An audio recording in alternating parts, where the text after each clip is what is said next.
What a power video to open up with. I'm acknowledging all of you in the comments section saying good morning, good morning, good morning. It's also good morning for me. I'm coming from a very chilly Gauteng, South Africa, but wherever you're joining us from in the world, good morning, good afternoon, good day, and even a good evening. But before we get started today, let me give you a few housekeeping rules and then we'll get into the flow. So first and foremost, we want to keep this as engaging as possible. So please make sure that you participate when we have a poll. We will be having only one poll throughout this session, but I will indicate when that poll will take place. I see all of you know exactly where to write to me and the team today. Please keep that going with any questions that you may have for us. We'll endeavor to answer as many questions as possible from you. Now, the topic we're speaking about today, I think, is going to raise quite a lot of questions. I don't think we're going to have space for all of them, but don't despair. If we haven't gotten to your question, the team at IT Web will be collecting the questions that haven't been answered. They will then hand it over to our experts who are here today, and they will answer it, and they will then email it to all of you. Now, you will be getting all those answers together with the recording for today, so you're in luck. We just heard that in South Africa, we're going into load shedding, but don't despair. We are recording it today. We've made sure with all the people that are online that we are outside of the schedule. So it will be recorded and it will be shared with you in a couple of days by the IT Web team. I'm sure you're going to get some really great nuggets and you're going to want to share this with everybody and share it on social media. We encourage you to do so, but please do use the hashtag expose fraud. So that's hashtag expose fraud. You can also feel free to tag me at Tami Nganimeng on all social media platforms. That takes care of that when it comes to the housekeeping rules. And so officially, I welcome you to Uncover and Prevent Fraud webinar brought to us by iOCO, a division of EOH. Today, we'll also be joined by speakers from Mimecast and XTND. They are in collaboration, of course, with IT Web. Now, first coming up is Stephen van Coller. He is a group chief executive officer at EOH Holdings, a member of the board and executive team too. Stephen was 2020 Financial Mail's Business Person of the Year, awarded due to his courageous, transparent, and decisive, I love that word, decisive action in dealing with EOH's financial and governance crisis. He has a number of years experience. I'm not going to give it out so you don't know how old he is and when he started working. But there's one section that I read about Stephen, and I really want to mention it, especially given the topic that we will be speaking about today. So he completed EOH's turnaround and he closed out the legacy corruption issues, he even received praises from Judge Zondo, and he stated this, and this is quote unquote, "There is no other company that has been of greater assistance to the Commission in relation to the investigation of historical wrongdoing within its rank." So please give a round of applause wherever you are as Stephen shares his journey of what enabled EOH to go about effecting this turnaround. Over to you, Stephen.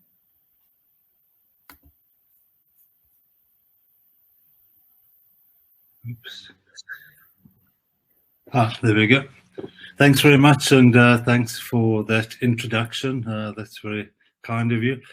As most of you know, EOH took over EOH in late 2018, and thinking I was going to have to do a normal corporate strategy turnaround, ended up in a mess of bribery and corruption that was happening by a few people, but at the group head office.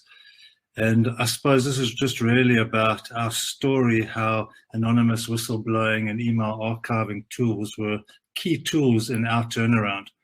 And it was difficult. Our 3-year Road to Green journey has taught us many lessons, but it's also created a foundation for the new leadership team, our EOH people, and our many stakeholders to focus on growth and opportunities, as you would have seen in our half year we're back in the black, we're making a profit, we've basically sorted out all the issues, and as you heard, we got some good commendations from our Chief Justice, which was nice icing on the cake. But I suppose in many organizations, corruption often gets swept under the carpet. People often know what is going on, but actually do nothing. As a new leadership team, our approach was to really break this mold in terms of dealing with issues like this. And when we first learned about these legacy corruption issues, we decided that we had to lead with transparency. We had to take a deep dive into the challenges brought about by this previous management team. And to deal with the allegations, we focused really on rebuilding the EOH credibility and reputation by addressing these corruption allegations and putting in processes in place to really protect the business going forward, as I call it, making it anti-fragile. So we needed to get as much evidence as possible, as quickly as possible, to ensure that we cut the cancer out properly. We didn't just do a half job. And secondly, we needed to ensure that the evidence was credible and defendable so that we could actually do something about it. And this is really where XTND and Mimecast created a great partnership for ENS, our lawyers, to actually do a thorough investigation very quickly, and in the process, regain credibility for South Africa. XTND, you may know, is one of the leading forensic services in South Africa. It is part of the EOH group. It fits in iOCO. And they really aim to eradicate white-collar crime through preventing fraud, financial asset IP losses due to fraud, waste, and abuse. The detection of these incidences, so it's an ongoing process, and obviously help with any exposure to insurance claims or false claims that is around financial asset or IP losses. They need to respond and react and protect the customer from further harm, and this is really about getting the evidence to prosecute and then recover losses suffered. And you can see that's exactly where we were. We also implemented the XTND Expose It app. It's a whistleblowing app. It has advanced layered voice analytics and other advanced tools to verify documents and claims. But more importantly, it was totally anonymous. And in our situation, this was really important because we needed to make sure that the whistleblowers within the organization had no fear of being victimized, and could be done in a confidential manner, and we could support them. Because at the end of the day, we learned very quickly, 99% of people are honest. They just want to go to work, do a great job, and go home. And they're actually your best policemen. If you support them and they've got no fear of a comeback, you'll be amazed at how proud they are of the organization they work for. So in summary, XTND aims at securing and maintaining protection against white-collar criminals on an ongoing basis, and we have continued to use them as our backup in EOH. But as all know, email has become a widely used medium for communication of people, especially even people with ill intentions, and it's quite amazing what you can find. And this is really where Mimecast came into its own. Mimecast provides an independent and tamper-proof third-party copy of email data. This means that malicious employees or criminals are unable to cover their tracks, or pay someone like an IT administrator to cover their tracks. And Mimecast actually maintains control and flow of the evidence.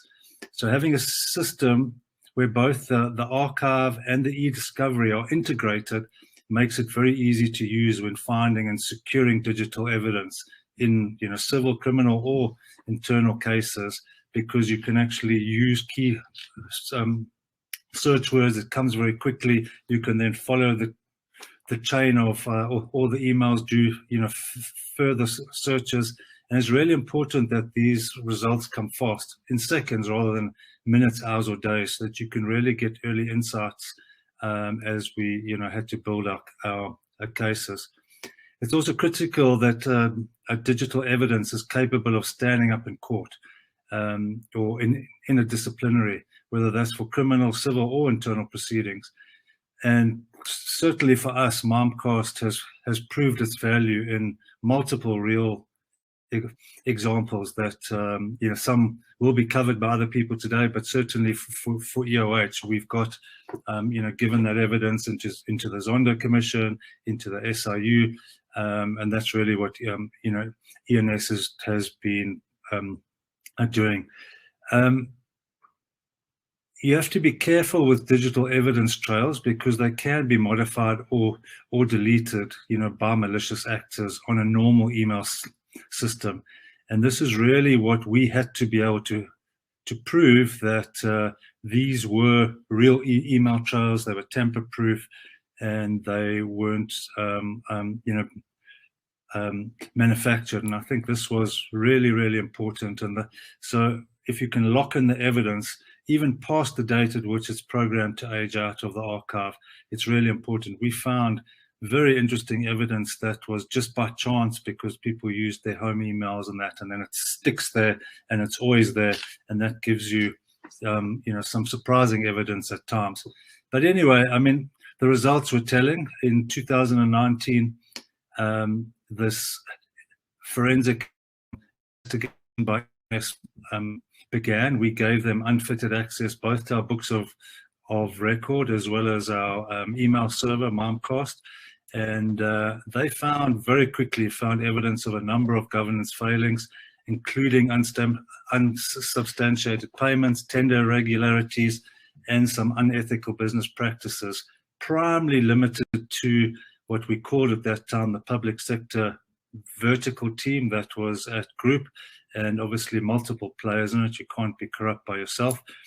But we were able to get enough evidence together to actually fire and get rid of, discipline all the individuals implicated, so they're no longer in our company.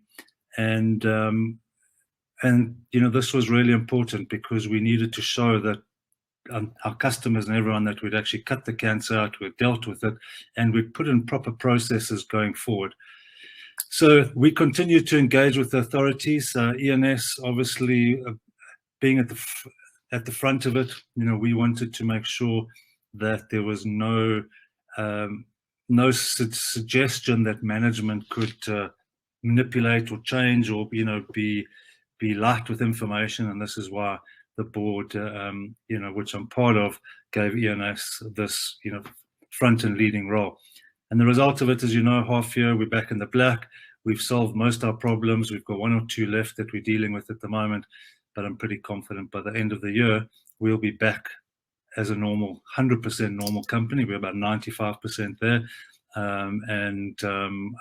This is all because we had the right tools that we could use to protect ourselves. So I can only encourage you all to make sure you have the right tools because this happens in any business, and if you don't catch it early, it does spread, and it does become almost part of the culture. And so it's very important that you can root it out very quickly. It's like any cancer. Leave it long enough, it's very difficult to unwind. Catch it early, you can actually get yourself back on track. So with that, I'll hand back to our team.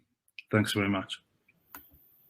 Thank you so much to you, Stephen. I really do agree with that. You need to have the right tools and you need to catch it early. I'm now going to please ask for Leon Townsend to switch on his camera. Now, he is the head of digital solutions at XTND. His purpose is to identify technology that supports forensic investigations, and he designs and builds bespoke solutions. Now, he is actually the co-founder of XTND, and he does specialize in forensic services at the firm and in eradicating white-collar crime through anti-fraud investigations. He has quite a heavy CV, so I do encourage you to also look at him possibly on LinkedIn, and then you can get to know a lot more about him. Now, Leon, we heard from Stephen talking about the whistleblowing app and the app and about the role email archiving has played at EOH to uncover this fraud. Can you then please at this moment just deep dive into what email archiving is, what kind of information you can actually garner, and what is involved in order for one to uncover the necessary information? Over to you, Leon. Thank you, Tommy. Yes, and good morning to everyone on the call. Yeah, so I'm going to be speaking to and extending on to what Stephen has said in terms of what we found, especially for our group. But I want to start out by connecting to the theme of today, which is discovering email archives as a gold mine for forensic investigations. And I want you to use your imagination, everyone on the call. You've probably watched the TV shows Yoko Gold and Gold Rush. Those are the gold miners in Alaska, in the Fairbanks region. And I want you to imagine that you are actually the owner of a gold mine in that area. And you are standing there 1 month before operations are starting, planning your day, and how you're going to do things to implement this gold mine process. And while you stand there, a person stops on the site, on the plot where you're going to mine, and he walks up to you and he starts talking to you, and he tells you, are you the new owner of this specific mining right? You confirm. And next thing he starts telling you that the previous mine that was there last year didn't want to take his advice. He's actually a person that loves nature, and he looks after nature, and that's why he comes up to this mine site every year. So now you're standing there listening to this man, and he asks you if you would like to take his advice. And you said, yes, sure, I would like to. And he tells you the story of what happened last year. He says, the previous miners wouldn't take my advice. They started out mining on a part of the plot where I thought there wasn't a lot of gold. And the first 2 weeks went well. They found enough gold nuggets to be able to sustain operations. But then greed kicked in. And because we work in an isolated area in Alaska on the mines, they moved the operation down into a government property down the creek, which is illegal. There was obviously lots of gold there because it was protected by government, but they thought nobody saw them, but I saw them. So I want to give you advice on the site. Let me take you to the site, the portion of the site where I think you can mine successfully. So this man walks you up to a spot and he gives you 3 reasons why you can mine for gold nuggets in that spot. First one is, he tells you if you excavate soil in this area, there will be an underground river that provides enough water for your gold to be washed out. Secondly, there's a solid rock bed where you can position your waste plant. And the washing of the water will naturally flow down the creek and cause no damage or harm to the environment. But thirdly, and most importantly, the place he's pointing out to you, the soil type is ideal to find gold nuggets.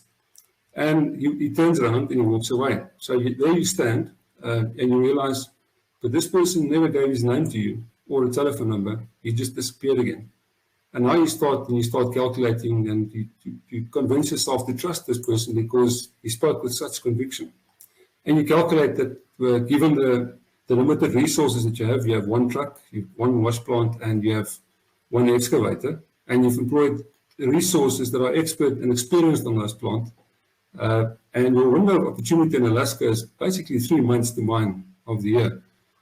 So you need to maximize it. So you work out that you need to mine at least 50 ounces of gold nuggets a day to support your business. And you start. A month later you start, and you start mining week 2, week 3, week 3. You find that you're averaging 50 ounces of gold. But in week 4, you find a gold nugget that's 10 times the size of all the other gold nuggets you've actually found. And that immediately motivates your team, and you're in the middle of summer now, so you can work 18 hours a day. So everybody starts working longer hours and you're mining more and more successfully. At the end of that season, you as the mine owner go and sell that gold, and you actually covered your costs, plus you made a good profit. And that allows you to come back next year and to have a sustainable mining operation again. So you may ask, so what's the relevance of this story now of me being a mine owner in relation to mining electronic evidence from a Mimecast email archiving? Well, very important. I think let's start with the connection between the volume of data that he presented that 1 megabyte of data equals 71 pages of reading. So naturally, 1 gig would be 71,000 pages of data. He also found that the average subject email holds around 10 gigabytes of data. And if you add the attachments, that could easily go up to 20 gigabytes. So if each page is counted, it's more than 2 million pages that you can potentially search and review on one email subject. So if each one of those pages are read for 30 seconds, it's going to take you more than 17,000 hours to read through them. That equals 2,200 working days. But let's assume we have the resources, we put 10 people on reviewing those pages, 8 to 5. Each person will spend 220 work days reading through those emails. And let's assume we're paying them 500 Rand per hour. You're going to spend more than 8.8 million Rand on reviewing one email subject.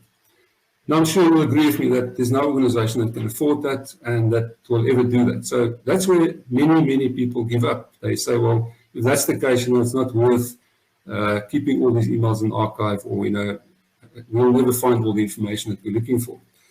So you may ask, so what does XTND do? How do we successfully mine this data from the archives?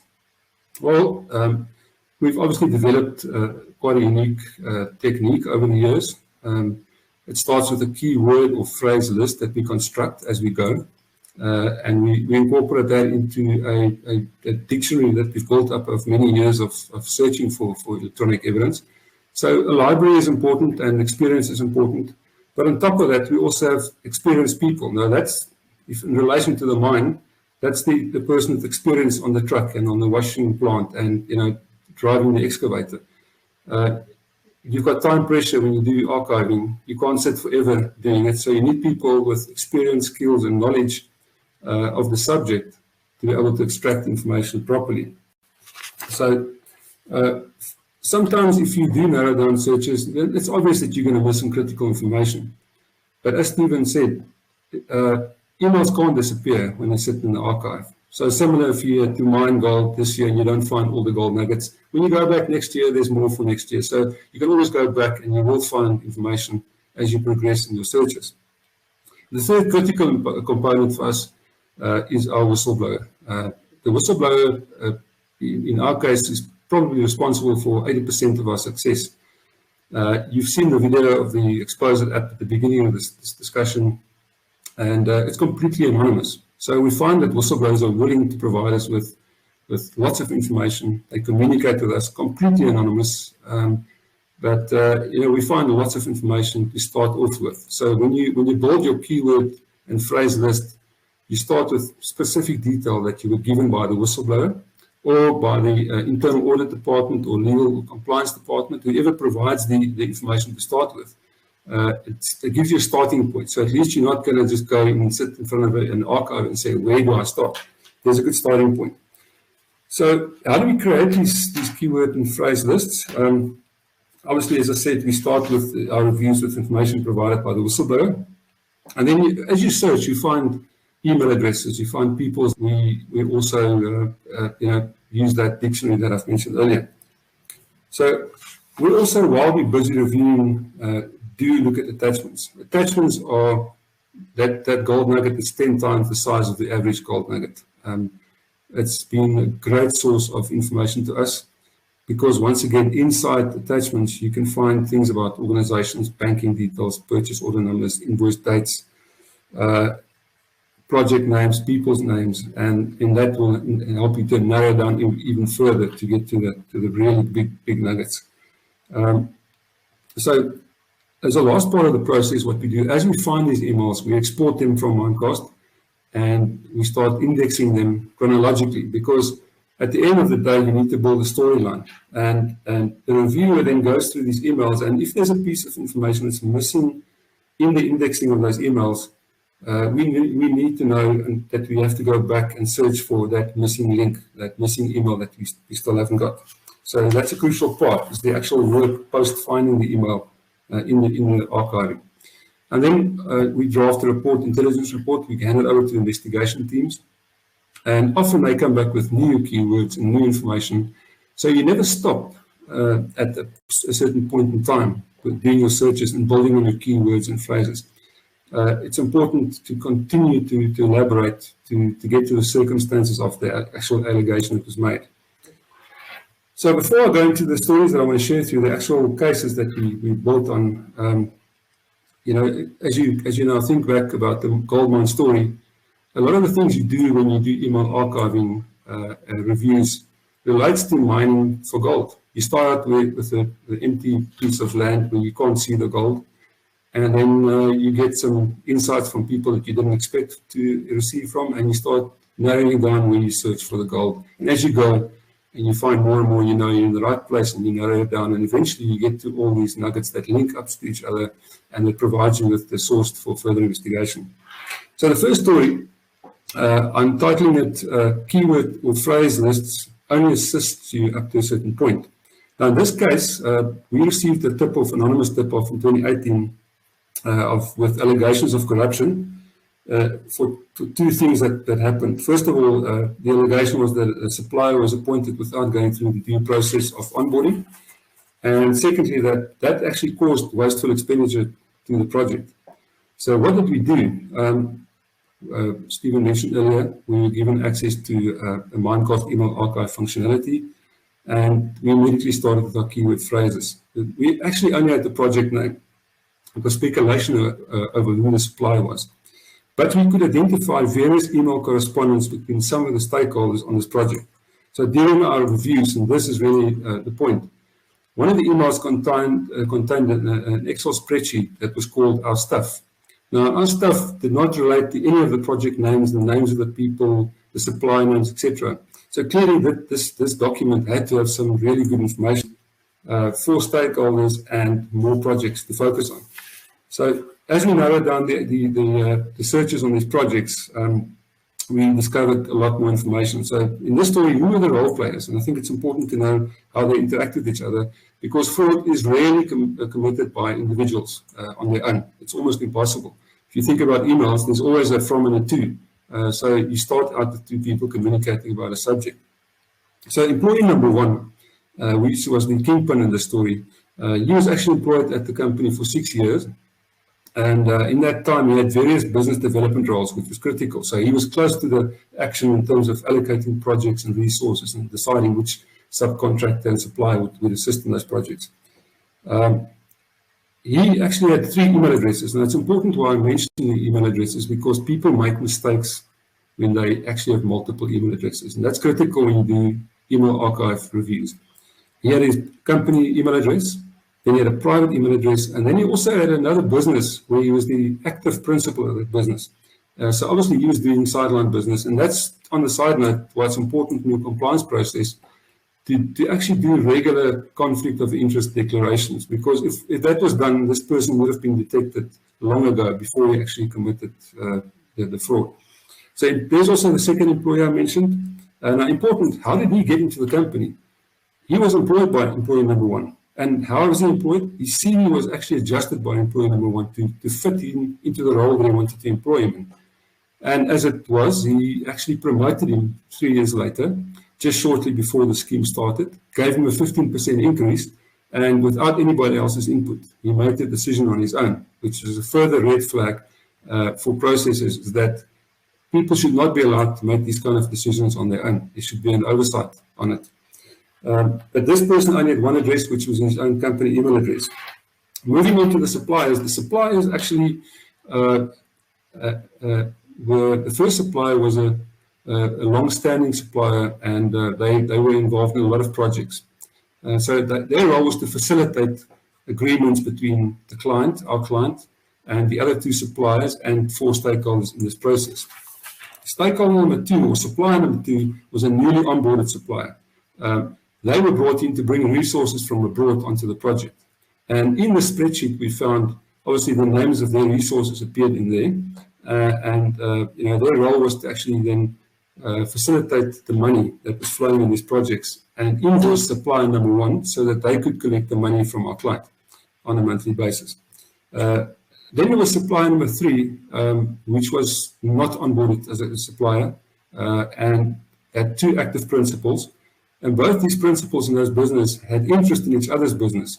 So supplier number 3, one of his principals were actually active in supplier number 2's business as an executive, and he had his own business. So he had 2 email addresses for both those emails or businesses and his own personal address. And then there was a supplier number 4. Supplier number 4 was the principal in supplier number 4 was also a principal in supplier number 3. So they had interests in each other's businesses. So that's how these schemes work. They make sure that they keep each other honest in their own process. And that's how they can execute the scheme. But this person in supply number 4, very important, he used 4 email addresses. He had 2 for each business where he was an active principal.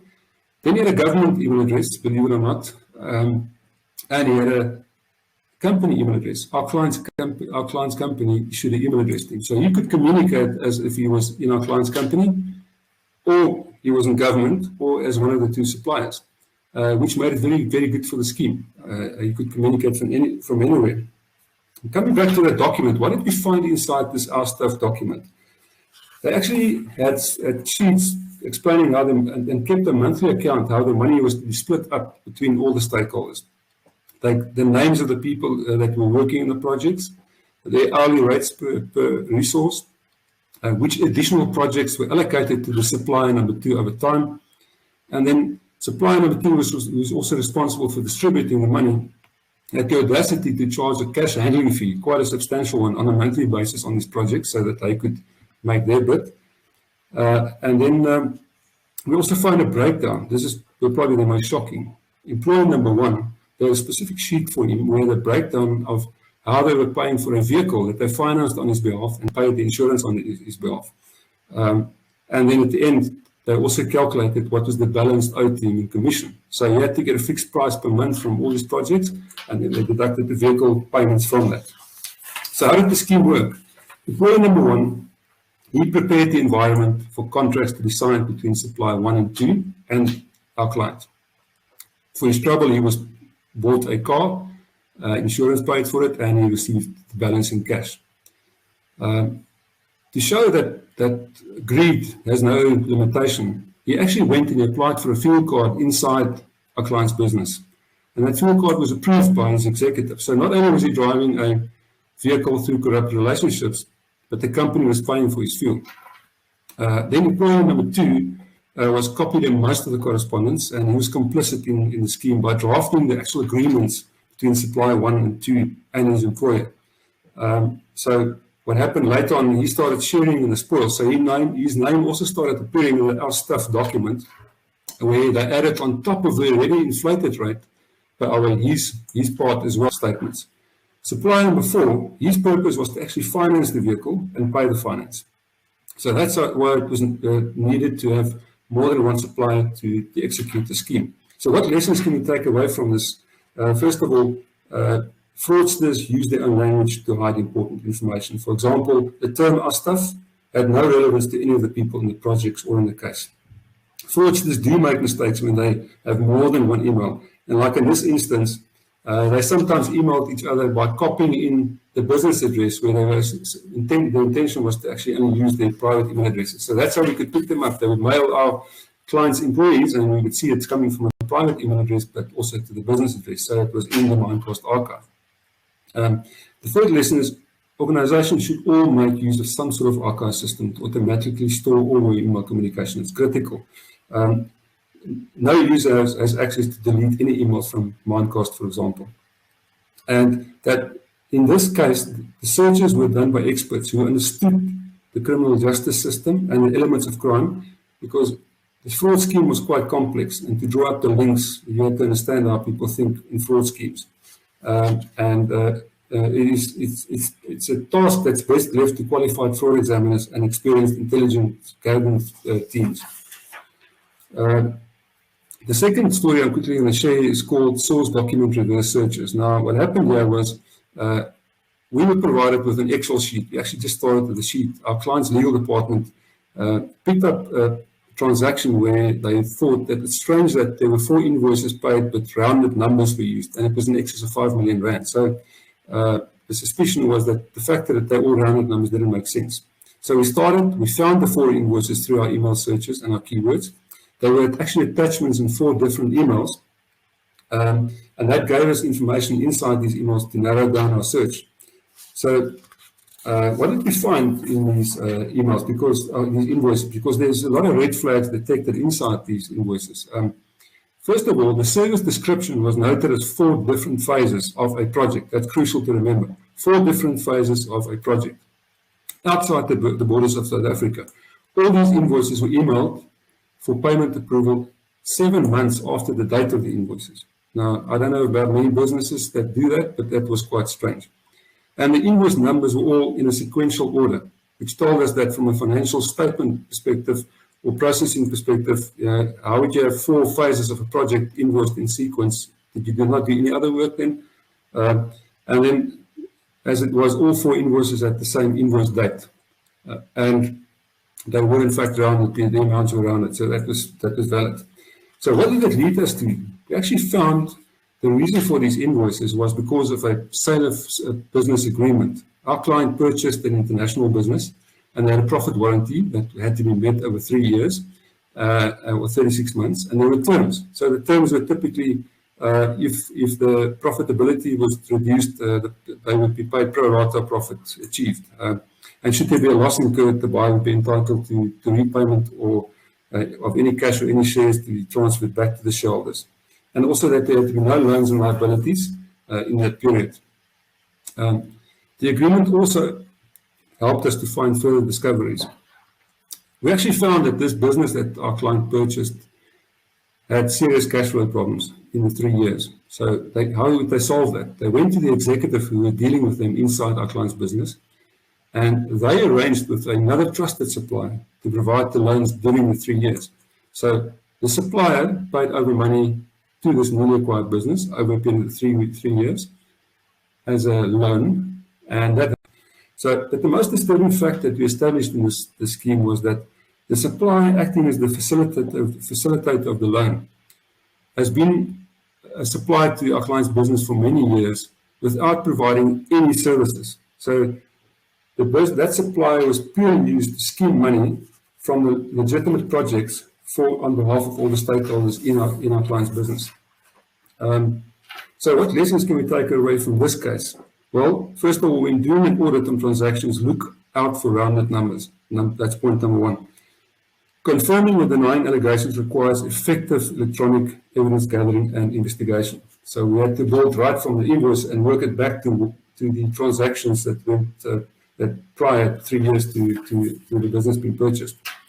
And then the combination of having an easy-to-use email archive system, which Mimecast really is, and obviously a fraud examiner team on XTND side, not only helped us to find the culprits, but we also found further misconduct, like the fact that this business never provided any services, which was unknown to the business, our client at the time. And they were always invoiced and they were paid on various projects. So they purely skimmed money out of our client's business. The third one I want to share with you shortly is about bid rigging.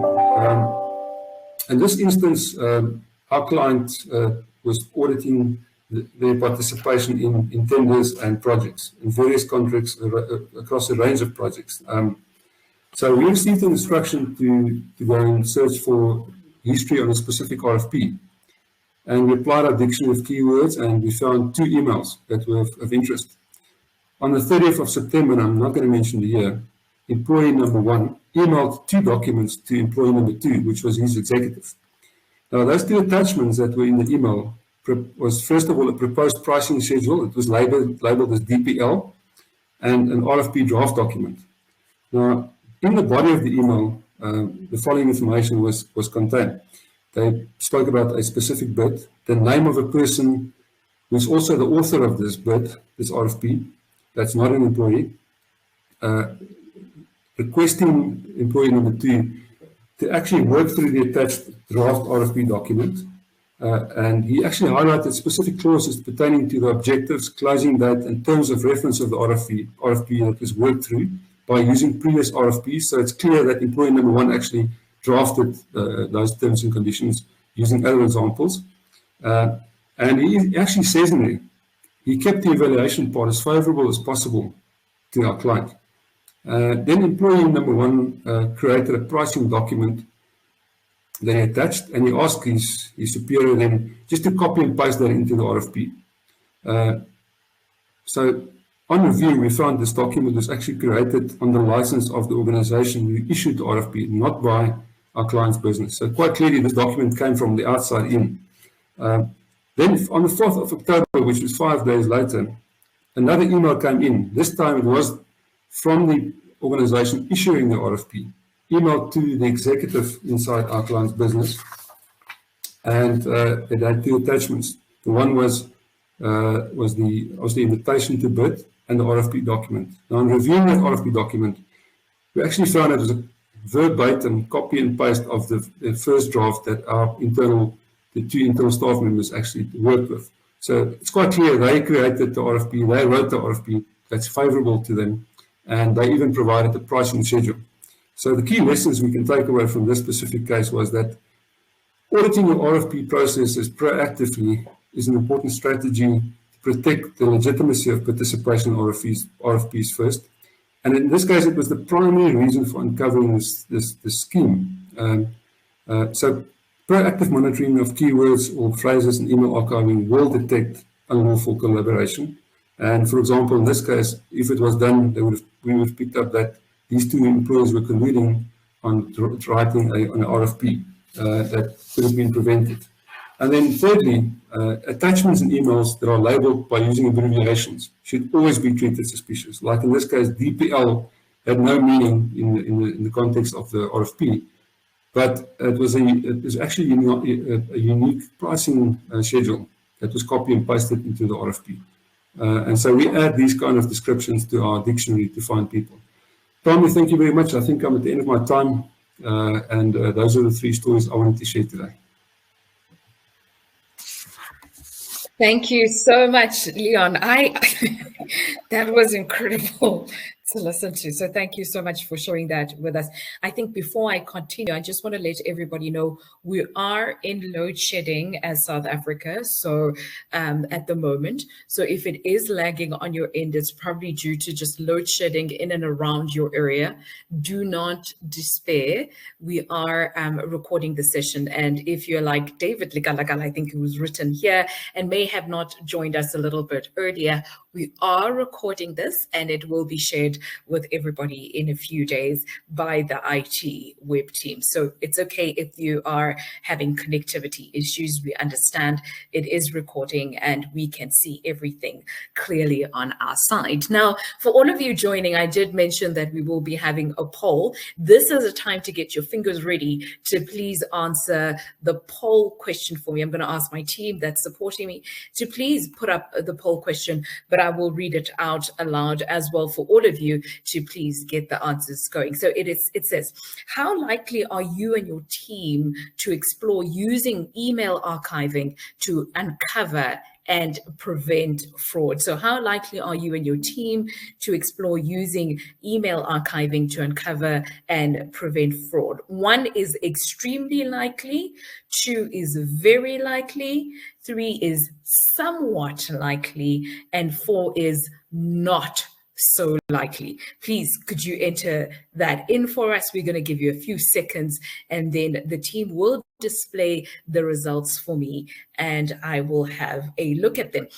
But I think before, while you're all just typing that, let me take a moment right now to introduce our next speaker, although I'll read out the results before he comes then and unmutes himself and puts on his camera. His name is Brian Pinnock. He is the Senior Director of Sales Engineering for Mimecast. Brian manages an international team of sales engineers across Europe, Middle East, and Africa, providing technical sales functions to Mimecast sales staff. He also holds a number of years of experience under his belt, and I mean he's worked in network communication, messaging, information security, pre-sales, sales, R&D, you name it. We've just heard, obviously, the benefits of Mimecast email archiving from Leon, and clearly this was an essential part of the puzzle in the uncovering of all types of information. And I'm going to ask him to expand on how much further Mimecast goes into enabling this information mining and why it is so successful. But before I hand over to Brian, let me read out the results. Jason, thanks for writing that. Did you have an issue typing in your results? Thank you for answering that for us. We got extremely likely. So people would want to use email archiving. So we got 76% for extremely likely, 11% for very likely, and 8% for somewhat likely, 2% for not so likely. So without further ado, I hand you over to Brian. Thank you so much. Yeah, that was quite a long bio. I didn't realize that they sort of put that in. And I guess maybe let's try and make that relevant to you. Probably the key thing, I've spent most of my working life working in the South African market, but for the last 6 years, I've had the privilege of being able to work across Europe, Middle East, and Africa, primarily South Africa, UK, Nordics and Benelux countries, and sort of the German areas, and then parts of the Middle East. And why that's relevant to you, I guess, is in the past, I kind of used to use America as a sort of crystal ball, but to be honest, it's a little bit of an out of focus crystal ball because their laws are a bit different, and you know their technology adoption is a bit different. And I find that a lot of European regions are quite useful. So over the last 5 or 6 years, there've been a few trends across EMEA. And I guess mostly while Leon, and firstly, kudos to EOH for kind of being as transparent as they've been. I know by necessity we had to sort of obfuscate some of the names of people and businesses, but you might be asking yourself, you know, how is this necessarily relevant to me? We don't have this exact environment with us. And what I'd like to say is the trends really that we're starting to see emerging in South Africa as well, but maybe a little bit ahead in some of the other countries in parts of Europe, are that most organizations today are starting to manage at least portions of their e-discovery process in-house. And the primary reason for that is just to keep some control over data and the cost of doing that. Leon pointed out that it can be very expensive, and there are ways of bringing that cost down by bringing that control back in-house. And that's kind of been enabled by sort of improvements in the whole e-discovery market, not just Mimecast, but you know, all of the vendors there over the past few years, you know, making these solutions actually feasible now, not just for large enterprises, but for small and mid-sized companies as well. The other big driver there is the legal requirements really seem to have changed. And we saw that early on with GDPR. We saw it in places like Kenya with the sort of Kenya Data Protection Act, and we're obviously seeing it with Papier now. So retention's now not just a set and forget story where you have this bottomless archive and you leave everything there. You actually just want to keep what you need to keep, and you want to age out what you don't, and you need to manage that very, very tightly. So that's kind of forced organizations to really revamp and formalize their approaches to managing data as it ages. The other kind of observation, I guess, just looking at a number of different cases across various industries over the years has been that, with the exception of supervision, which is something that you often see in financial services to try and prevent insider trading, most e-discovery events are typically reactive, but almost without fail, they're very, very time pressured. And one of the challenges with some of the older kind of legacy systems is it takes very, very long to collect all the data, put it all in one place, and then analyze it. So really trying to get that time to value quickly is important. And I guess the last observation is that e-discovery reviews can be really expensive, so you need to find ways to bring those costs down. So how do you do that? And I guess best practice has started to kind of move to the point where it really does come to having self-service control over things like your various holds, your legal holds, etc. Being able to do a high degree of your own case management before you sort of pass that on to third-party law firms and things, and then being able to have sort of strong ability on your data export. And that's quite important. So, you know, not only does that lower your third-party legal fees, you're not just giving sort of very expensive lawyers huge amounts of data and they then go through it. You can actually lower the cost by getting rid of, you know, separating the wheat from the chaff yourself. Also allows you to control the output. And just one example, again, not going to name any names, but we have, I should rather say, a client who very publicly was accused of financial reporting fraud across Europe and South Africa. And the forensic investigators wanted every bit of information they could get their hands on. And what they did is they used our platform as a way to actually control what they did and said, no, there's still actually intellectual property here. There's information that is actually not pertinent to this case. And we'll give you access to the Mimecast platform. You tell us what your search criteria are. We'll vet them and we'll essentially negotiate the access that you have and then ultimately export that data. So it's not just about cost, it's also about control. And really, it's this whole e-discovery is about quickly finding, locating, and then securing this information that could be used as evidence in a whole bunch of things. The focus here has been on fraud today, but it's not, it's evidence in civil cases, criminal cases, sometimes they're internal cases, and sometimes it's just client service cases. So it's quite important. And to be able to do that, you've got to have this third-party independent archive. It has to be tamper-proof. The results need to be consistent and repeatable so that they're defensible when you're standing up potentially in court, but even just in an internal case. And that really, really is critical. So I guess really just want to end off, as long as you can do it in-house, bring your costs down as much as you possibly can, empower your teams to do that sort of thing, get that early case insight, make sure that it's consistent and defensible, and you can actually streamline it. And then just have that ability to have early case assessments. Even when the clock's ticking, you can actually start to get that time to value quickly. So it is possible to cover your tracks without the right controls in place. And if you've got a tamper-proof system, you can basically make sure that doesn't happen. If you can get your cost, your speed, and your early insights fine, then you can actually be in a situation where you've got evidence that could stand up in courts or in a hearing of some kind, and that it's defensible. So I'm actually going to hand back now just to hopefully give some time for questions. I know that was a little bit of a gallop, but I really did want to leave some time for Q&A if there are any questions. You're a bliss to have, Brian. Thank you so much for that. So we're going to really take a maximum 3 questions. So it's going to be on fastest fingers first. I haven't received anything quite yet. I have pre-questions from the audience, but if you'd like to ask something live that everybody can see, please get your fingers really, really going fast and we'll be able to take a few from there. I'm going to jump right back to you, Leon, and ask you this question. How many hours do you think a team should be spending looking for information through emails?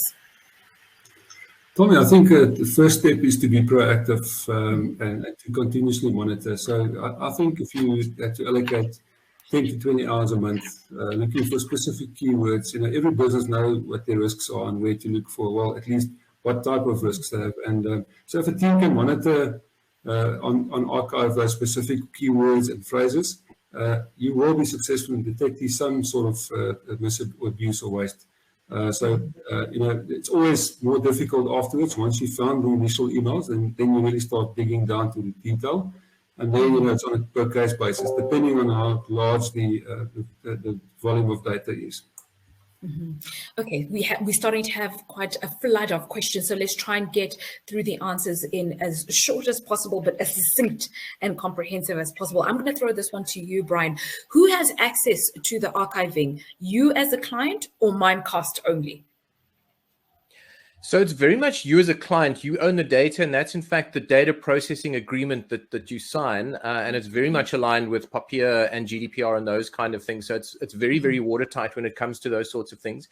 And critically, when it comes down to who has access to the data, we have a very, very stringent system and highly granular system of super administrators who are able to do various things with the data. So you can actually say who can just see the metadata around an email versus who can actually see the content around the email. And Mimecast can only see the metadata of the email because we may need to sort of find out why something's being blocked or something like that. But we certainly can't see the contents of the email. And not all of your administrators can see the contents of the email. And even if a super administrator, someone with the rights to be able to see content, does start looking at emails, doing kinds of searches, they can't hide their tracks. Those sorts of searches or retention changes that are made firstly need to be done by more than one person. So it's a bit like the nuclear codes. You can't fire a missile without at least 2 people, putting the key in. And it's those kind of levels of redundant controls which are important when it comes to information governance. So yeah, absolutely not Mimecast being able to look at your data if that was the concern. And I'm going to get you to weigh in now here, Stephen, with us. And I'm glad that Brian touched on POPIA and POPI Act, because there is a question around that. And I think I want you to unpack that a little bit for us, please, Stephen. With the Act coming into play recently, how do you address privacy and consent, particularly around home and private emails, and gaining that intelligence to justify fraud? Yes, so I mean, you can only go onto what's on Mimecast. So if people are forwarding stuff from their work email to their home email, or from their home email to work email, then it becomes property of the organization. So that's what, I mean, we found what people did is they wanted to print out an invoice, because so they'd send it from, and they didn't have a printer at home, they'd send it to their work email, or they were applying for a visa, so they sent copies of their bank statements to their work address so that their secretary could print them out so they could get to get their visa. But as soon as you put it onto the work email server, it becomes discoverable. And so that's unfortunately, or fortunately, I suppose, what happens is the more people cheat, the more risks they take, and eventually they trip themselves up. It was fascinating. I mean, one thing that was a big breakthrough for us is we found someone's wedding list with all the private phone numbers and emails on, and then it allowed us to search for those things. And it was amazing what we then found, what was going on, using a whole list of private emails that had attended a wedding. So I mean, that's how. There's no way unless you are. Our problem was also, I couldn't follow the money. I only know who I paid. I couldn't go into their bank accounts, and so we needed the SIU or the police to help that part of the investigation. So we could only go so far, and then after that was what they did. And you saw it in Zondo, they actually followed the money because they were allowed to subpoena those bank accounts. So there is a limit how far you can go, but we got enough evidence to be able to get rid of the people within our organization that were causing the problem. So, and in all cases, we didn't have any CCMA issues or anything because there was enough evidence that we could get. Okay, thank you for that, Stephen. So look, it is 11 o'clock and we do have to shut off, but somebody's taken their time to write this scenario. So I'm going to shut this off by reading the scenario to you, Leon. If you can answer it as succinctly as possible, then we only really have 2 minutes that we can take from everybody else because they're planned until 11. So I hope you're listening to me carefully because it's quite a long one. It says, please comment on the scenario to uncover how intruders intercept both public and private mails. There was an incident where person A used to receive legitimate email from company A to his or her private email address. At some point, there was a person B sending email to his or her private email address advocating that he or she must download the file as part of training material. What surprised us is that the sender's email address is so different from the one of the company A. But on the sincerely part to the sender included the legitimate email address from company A. Is it possible that the intruder might be monitoring the network traffic flow from person A to company A? Tommy, yes, that's very possible. If you have a security breach on your domain, in your archiving, that's certainly possible. So you would find that person B probably had a slightly different domain's name than the company's actual domain. And that's something to look out for. When you look at the email address, always go look at how the domain is actually spelled. Sometimes there's an abbreviation or another letter in there that's disguised to make it look like it is a legitimate email. People don't generally look at the email address when they read emails or receive them because they see the name and they see the signature at the bottom as legit, and that then convinces them that it comes from a legitimate email address. But it could be a complete cyber breach that caused that, yes. Fantastic. Thank you so much for that. I want to just give another round of applause to you, please, Stephen, Leon, and Brian. It was absolutely an intriguing conversation for me. So thank you very much for choosing me to steer this one. I certainly learned a lot for the last time today. My name is Tami Nkadimeng. It's been an absolute pleasure. Until the next conversation. Cheers, everybody. Bye-bye. Cheers.